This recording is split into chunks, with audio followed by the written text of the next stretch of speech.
Scott Holiday here, and thank you to all of you that have been subscribing and commenting on my videos. I've gotten a lot of good feedback on the top 10 independent pro wrestlers to watch in 2023.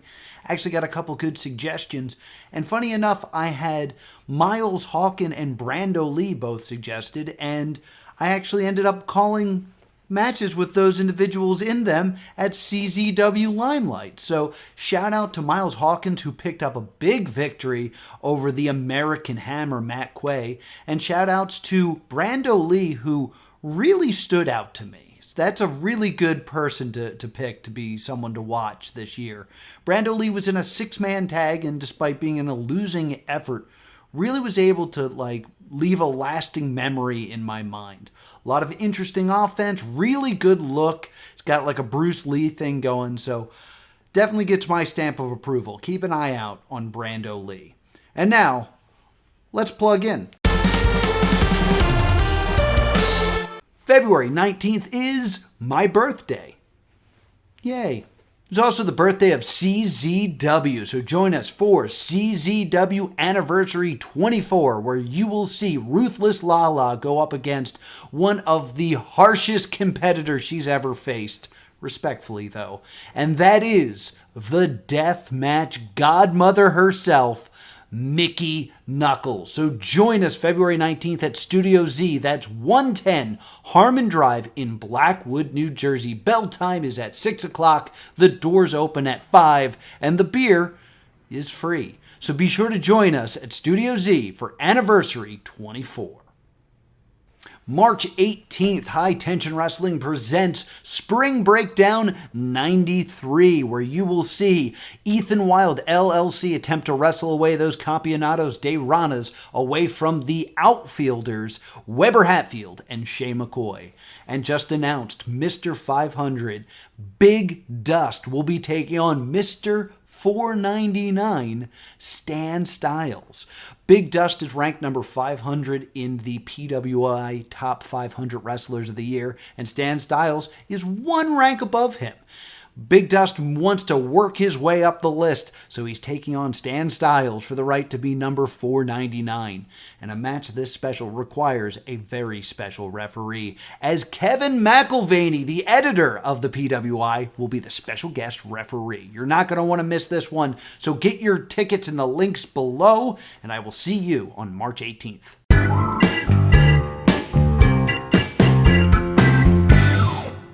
So I got a very special challenge for you here on the Scott Soapbox this week. You see, I got to watch the Royal Rumble over the weekend and get real mad at myself that I never put out my Royal Rumble video. It's not going to be timely, but do you still want a Royal Rumble video? Let me know in the comments down below. But I got to watch it with some friends who are not wrestling friends. They were having a bit of a party, and it started to get late, and I was like, hey, I'm going to leave or I'm going to put on Peacock and watch the Royal Rumble. I'm very sorry. And they're like, oh yeah, put it on. We'll all watch the Royal Rumble. And we had a blast. There was a big chant for Gunther at the end. We were pouring really hard for Gunther. Big pop when Logan Paul got tossed out finally. That was a fantastic Royal Rumble and a great way to invite people who have never seen wrestling before into the world of wrestling. And they all knew that there was a women's Royal Rumble as well. And they were like, okay, so is that happening now? And I had to explain that no, first we have to watch a Spooky Man and a Knight Rider ripoff fight in a soda match. And then they weren't very much interested in the Royal Rumble anymore. Now, granted, you can't blame Mountain Dew's pitch black match in its entirety, in that the Royal Rumble is such a fun match. There's so much going on. It's constantly changing. There's fun spots. You never know who's going to come out next. That it's kind of hard to live up to the hype of the Royal Rumble with any match, especially if that's the only wrestling match you've ever watched. So I think I did a bit of a disservice with my friends here in opening the door to professional wrestling with the Royal Rumble. So I ask this to you. If you were going to show someone who's never watched professional wrestling before one match, what match would you show them? Now, I've been pondering this question for quite some time, and the first match that probably popped into your head, because it popped into mine, is King of the Ring, Undertaker, Mankind, Hell in a Cell. There is no bigger spectacle than that match. Thumbtacks, people flying off the cage, exploding through tables, shoes flying off of Terry Funk. It's incredible. However, is that really what wrestling is? Like, let's say that's the one match you chose to show somebody, and they really enjoy it. So they want to get more into wrestling, and they turn on the next match, and where's the cage? Where's the blood? Where's the people exploding through tables? So I think you have to disqualify any match with stipulations, because a stipulation match really isn't what wrestling is. If you want to establish a baseline, you need a straight up wrestling match. You need a one-on-one encounter between two gladiators battling it out in the squared circle. What makes a stipulation special is it is remixing that formula. And without that baseline of knowing what a normal match looks like, a stipulation match loses a little bit of what makes it special. So you have to pick a match that doesn't have any stipulations. So then your mind might wander to something like Okada versus Kenny Omega, or The Undertaker versus Shawn Michaels. But remember, you're only getting to show them one match. Not the vignettes beforehand, not the weeks or months of storyline. You only get to show them the match.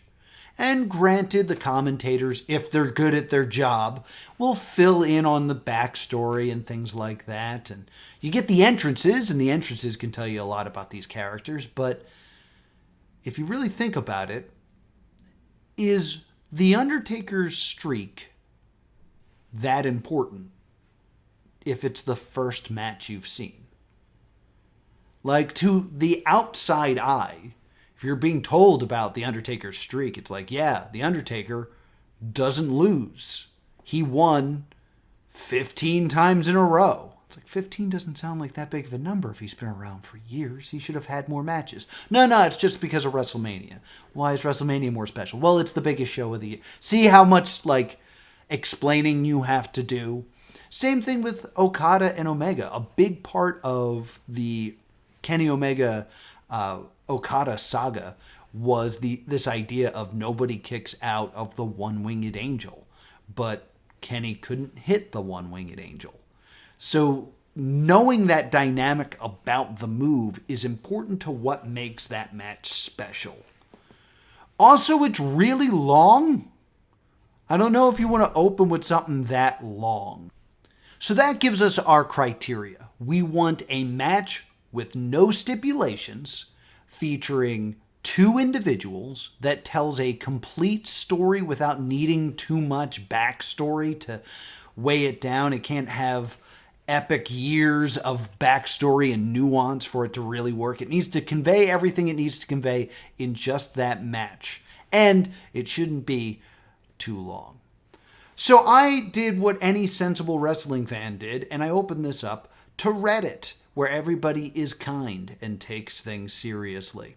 And the number one answer I got to this question was, fuck 'em, WeLC. Which, you know what? Despite the fact that it goes against literally everything I said, it's not the worst answer. Because you basically present like wrestling can be anything very quickly. You have a bull versus a tiny rock star the bull comes out with his matadors, the tiny rock star comes out with the rest of his band, and they just hit each other with plunder and fall through tables and hit each other with tiny chairs and step ladders. And all this insane wackiness can happen because wrestling is a very silly thing with infinite possibilities. It doesn't check any of the boxes. But I do feel like if you show that to someone who doesn't watch wrestling first, they will enjoy it. They'll get a good laugh out of it. They might not get the commentary parody that's going on, but they'll get some laughs out of it and leave entertained. And you can convey the message of wrestling is whatever you want it to be. It can be a undead wizard taking on, his brother who was burned in a fire. It could be spooky bollocks, which is a popular thing that people have been saying. It can be a man that wrestles with his hands in his pocket. It could be a man who wrestles with whipped cream, number 499 on the PWI. It can be anything, and you can kind of convey that with this one match. It's still not doing the thing I want it to do, but I wanted to include it because that's what Reddit told me to do. The match that I would say tells the best story, is the most impressive athletically, not too long, has stakes, has the glitz, has the glamour. If I had to pick one match, my choice would be Bayley versus Sasha Banks from NXT Brooklyn. It's not hard to convey the story there. Sasha thinks she's the best. She comes out with security and these men carry her to the ring. She has the title. Titles are important. You learn that very quickly. And Bayley's just the lovable underdog, coming out, hugging people, doing the best she can. Doesn't look like a fighter, but people believe in her, and that's what's important. And then they work a body part. I know that a lot of people think that the whole work a body part, work a limb thing is old school, needs to be retired logic. But the working of the fingers of Bayley is such a unique thing and something that is so unifiedly understood. As a viewer, as a non-wrestler, you've probably never been body slammed. You've probably never been hit it with a chair. You've never been pile driven. You've never been in a wrist lock. But someone stepped on your fingers before. You've had your fingers slammed in a car door. And you know how that feels. You know what that experience is, that pain is. And you know when it happens, it's not a thing that you can just call the rest of your day off. It's this really sucks and this really hurts. But I'm already here and people are depending on me, so I'm just going to grit my teeth and get through it. That's a very relatable thing. And also, it's got that Poison Rana in it. That Poison Rana off the top, one of the greatest spots I've ever seen. So that's why it is my choice. So I'm going to now offer this question to you. If you could show someone who's never seen wrestling before one match in an attempt to turn them into a wrestling fan, what would you show them? Remember, you don't get to show them any of the backstage interviews, any of the lead up. You don't get to explain the stories to them. No past matches. You get one match to show them everything. What match do you show them? I'm really interested. Leave that in the comments down below, and maybe your choices will be a whole nother episode of this here show. And if you want to see that show, be sure to subscribe right here to +2 Wrestling, and you'll get a notification next time I update here on the channel. There's probably also another video you can click somewhere on the screen. I think Mike has figured out how to do that on YouTube. So thank you so much for watching, and I hope you have a great day.